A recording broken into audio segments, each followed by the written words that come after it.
Каждая женщина, которая планирует беременность, они должны перед тем, как забеременеть, они должны полностью обследоваться у семейного врача или или участкового акушер-гинеколога.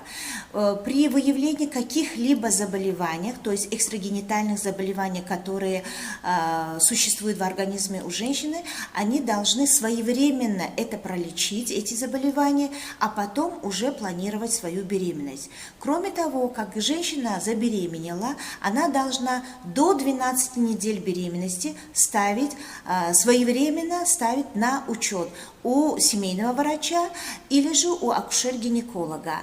При выявлении каких-либо осложнений врачи направляют беременную женщину в стационар для дальнейшего обследования и лечения.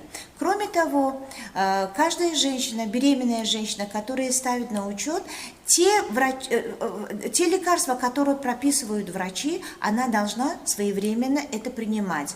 Принимать для того, чтобы и организм женщины, и ребенка, который находится внутри утробы у женщины, они должны полностью развиваться